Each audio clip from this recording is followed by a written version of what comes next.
yes, we are going to be talking about POS fraud this Utah season.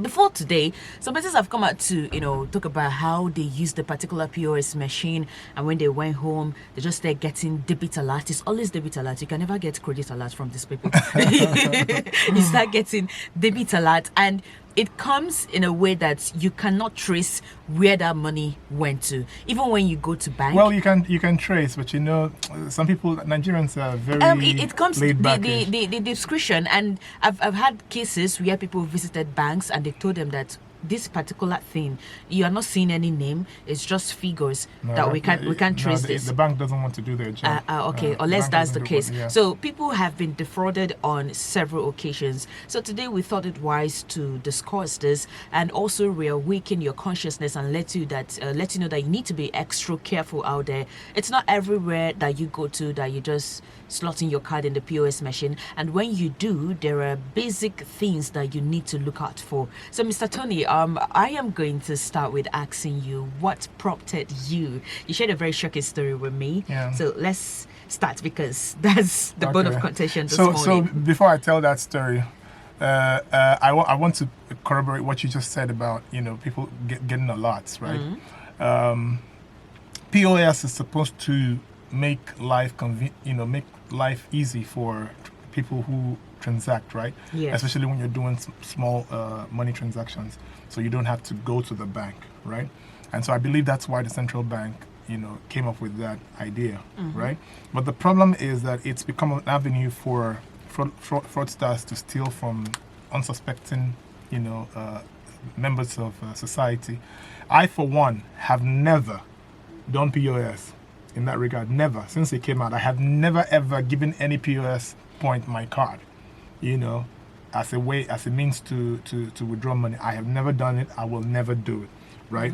Because I understand that these things are risky. Yes, we even have some POS machines that are, they scheme. I don't That's know how right. they do. They're programmed to scan your data. They scan your card. Yeah, your data, and collect your data. Yeah. So with that data, they can now clone your card and just go on and start shopping and doing a lot of things with it. Clear your account, right?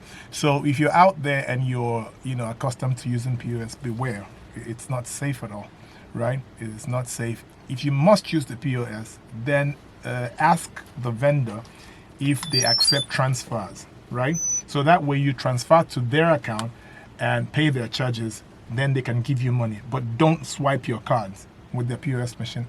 Some of them are not fraudulent, but a lot of them are. But the question is, how do you know who is and who isn't, right? So I advise that you do not, do that. So I had a bad experience on the 23rd, I believe it was. And I wanted to call out the name of the organization, but Chemaka just saved that organization. Chemaka is of the opinion that I shouldn't call them out. I shouldn't call the name of the just brand. know that I shouldn't even give the location, and I'm not happy about that. It's just a popular mall here in Enugu. I really wanted to call them out, and give the location so that you guys know that this is going on there. But okay, I'll let Chemaka win on this one. So I went to that mall to buy water. This is a place where I buy water in parks, and this is where I buy water all the time. So I went there, and after getting my water out, I came to the cashier, the pay point, the POS. It's also called a POS means a point of sale. Point of sale, yes. Yeah. So I went there to complete my transaction. Now, universally, globally, I've done this for so many years in Nigeria, outside Nigeria, Enugu, Onitsha, Aba, anywhere. It's normal for you to give your card, have the cashier swipe your card, and have you put your code. Yes. But you have to see the cost of the transaction on the POS. It's conventional practice.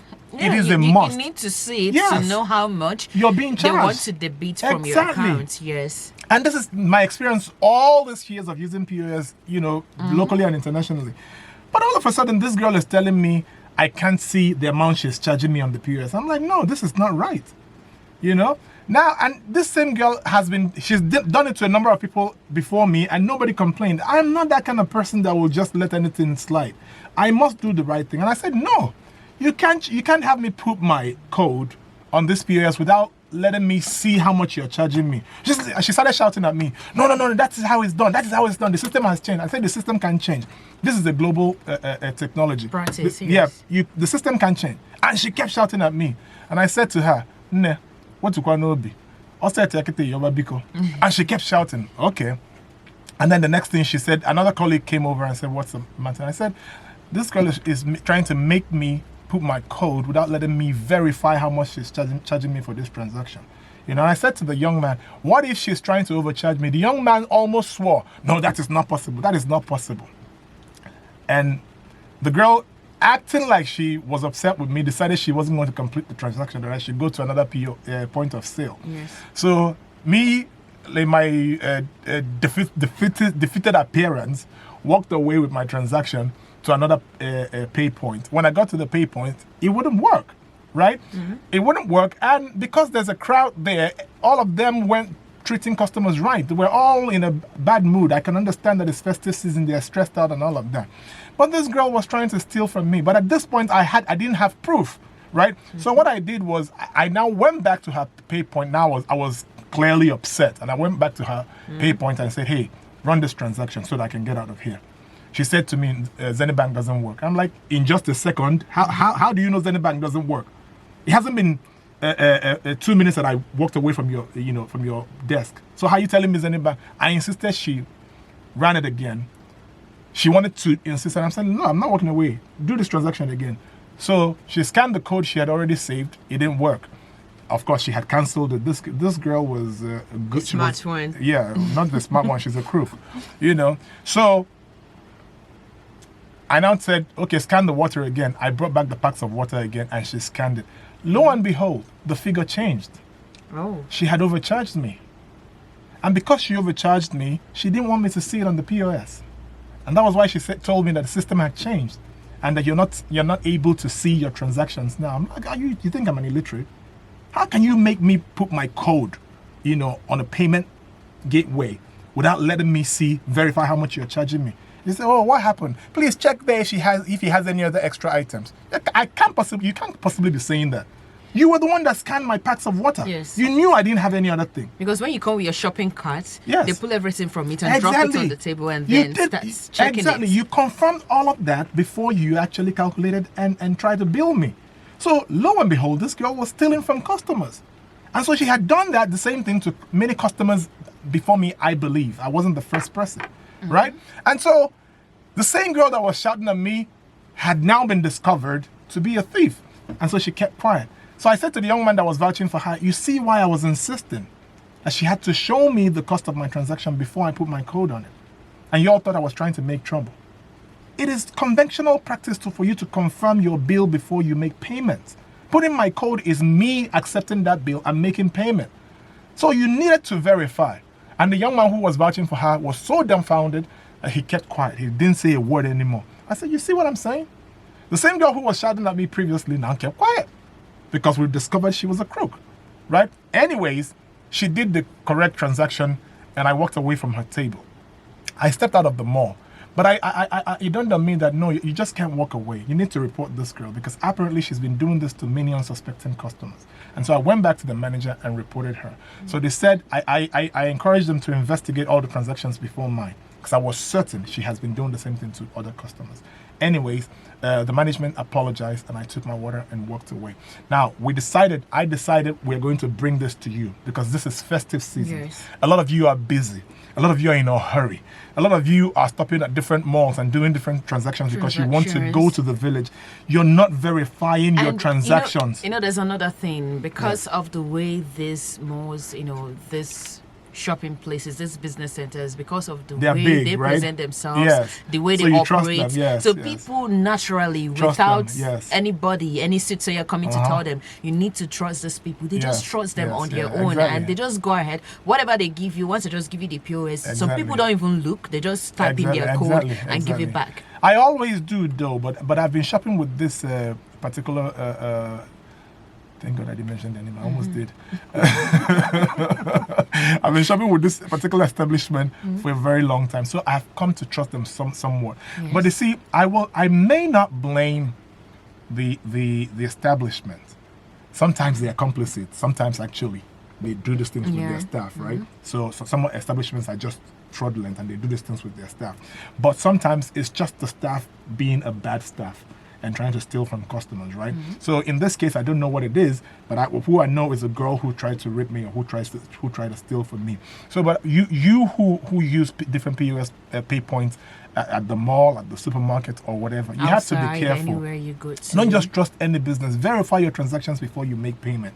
Because the point is, if you actually, and that's the other thing I do, I always keep my receipts. I have a bag where I put all the receipts, just in case something happens in the future and I have to, fall back on a reference point. Then I can call up my receipt, right? So that's the other thing you have to do. Make sure that before you put your code, verify the amount that you are being charged as tallying, with the amount. And there's another thing they've started right now. Yes. Because some of them are trying to be conservative.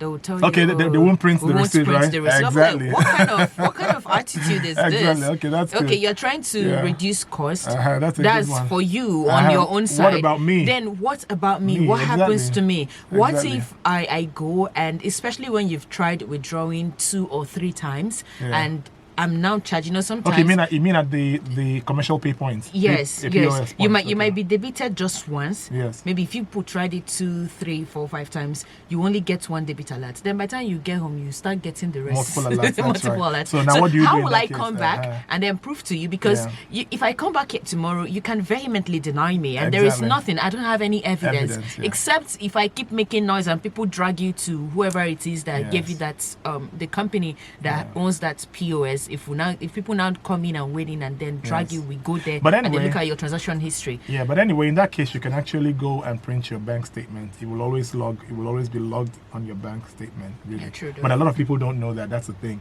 right? But instead of go that length, all you simply need to do to avoid that stress is to verify your transactions. But this thing you just said now is on point because I had that experience a couple of weeks ago with a particular pharmacy, Chim Avenue. I walk in and they don't want to give me my receipts. I'm like, they'll be like, we don't print receipts. I'm like, you're joking. Why would you print receipts? It's not your right, it's my right. That is for me to protect me. It's evidence of my transaction. If anything goes wrong, this is what I take to the bank, to prove that I had this transaction. It's the latest trend for them. Yeah, so I guess any establishment that does that has some level of fraud going on in that establishment. Anyways, this was my experience with this particular shopping center, right? So my advice to you is now in this festive season and in the future, always verify your transactions before you put the code. And after you put your code, insist they give you a printout of the transaction, right? Now, that transaction is also, that receipt is also very important because something happens. A lot of times, that the same thing that you just talked about happened that same day. I was charged multiple times. Yeah. While she was doing all that, it didn't work, I was charged a number of times. But fortunately for me, when I got home, I saw the reverse a lot, right? But see, there's another thing I want to advise you, whether you're an individual or a businessman, make it a duty to print your bank statement at the bank at the end of every month or at least once every quarter. This is something I do. Right? You don't necessarily have to go to the bank. You can download it from your bank app, and then look at your transactions. Because you see, a lot of times you go do transactions. You do it the first time you swipe, they tell you it didn't work, bad network. But the system charges you, right? And then you come back and do it again and it charges you a second time. It happens to me at a restaurant close to this mall as well, right? I went to buy a birthday cake for my aged father. And they charged me twice. I didn't even know, right?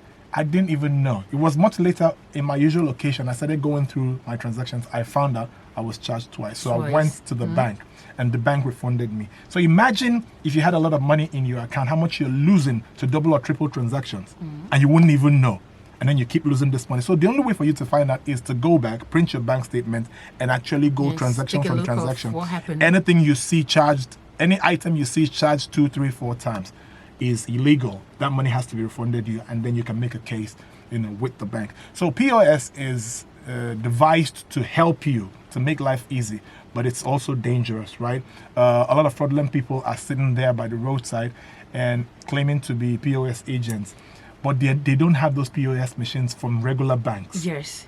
You know, there are a lot of different organizations now giving We the have POS. some of the microfinance banks. Exactly. Yes, yeah. You know, so a lot of these people are just sitting there and purporting to, how'd you say, acting to be POS agents, but they're just fraudsters, just looking to steal from you. So be careful out there this Yuletide season and in the future. Verify your transactions, like I said. You know, make sure it is what it is.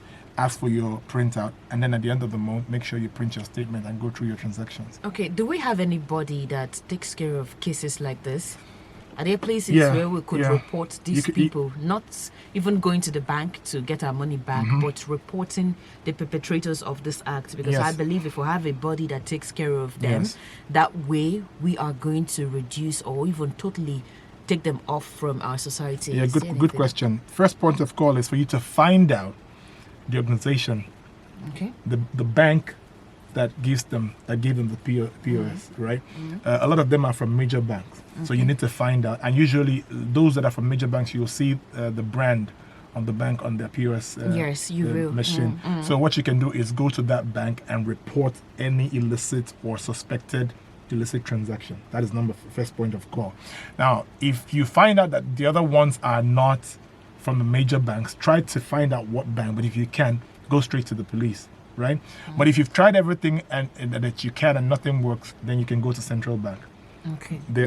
Every money transaction is controlled by the central bank, and so you can do yourself a favor by going to report them at the central bank. There's a POS department actually at the central bank that can look into that, investigate, and find out what went wrong and find out ways to solve your problem actually.